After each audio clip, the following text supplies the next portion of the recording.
everybody. Um, Starting my series on my equipment choices, but first I want to talk about equipment weight.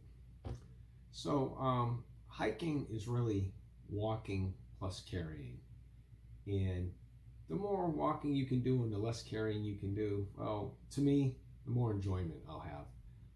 Obviously, you can bring that to extremes. I could walk without carrying anything, but I really wouldn't get too far in backpacking if I were to do that.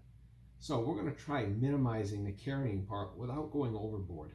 One of my philosophies was always to go as lightweight as possible, and I found that could be brought to extremes. And in this series, I'll mention that as we go along. So here's a statement that at first glance may be controversial. Some people may start to argue with it, but that's because they'll ignore the first part of it. And that is that all other things being equal, the lighter the weight, the better. The corollary to that is that all other things are never equal. There are all sorts of things that I'll get to in a moment that can be different about your equipment. So why is lighter better? Well, there's less wear and tear on your body, and when you're 63 years old, like I am at the time of this recording, I'm actually almost 64.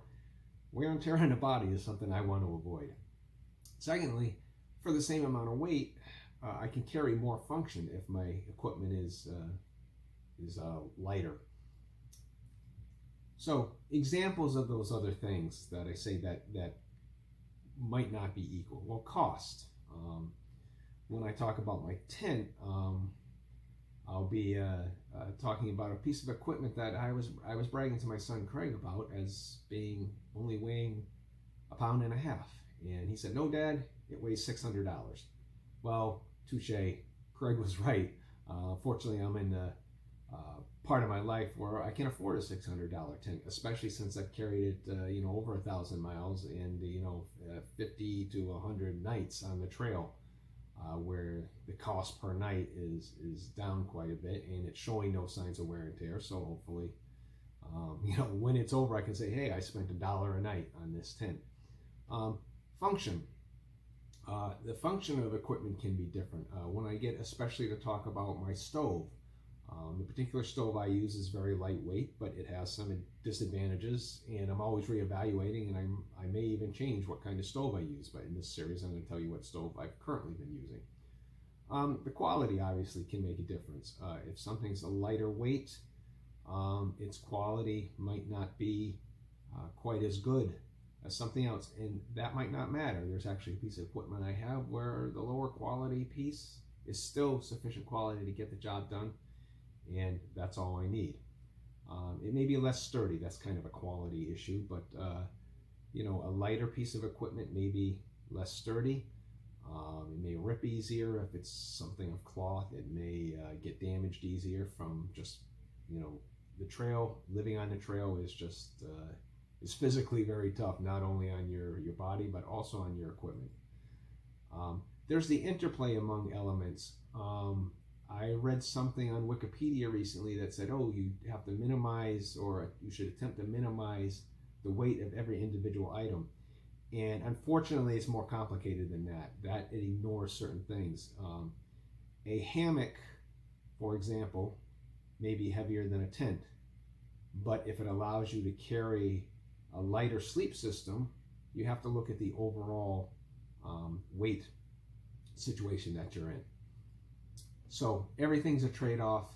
My equipment choices reflect my trade-off decisions. They might not be the same as yours. Again, I've said that this series is really intended to just tell you what I have, because I'm asked that question a lot. I'm not making specific recommendations. I'll tell you the pros and cons that I've found about my equipment, but this is not really a recommendation as much as a real-life example. So the big three items are your backpack, your shelter, and your sleep system.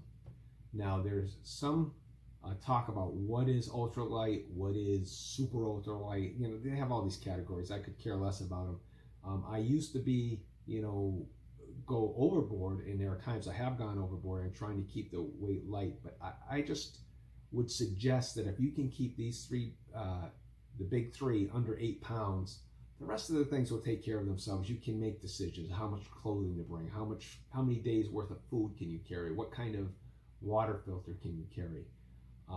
In my case, my big three, that is my pack, my shelter, which is a tent. I do own a hammock also, and hammock and tents are two different interesting ways to go backpacking.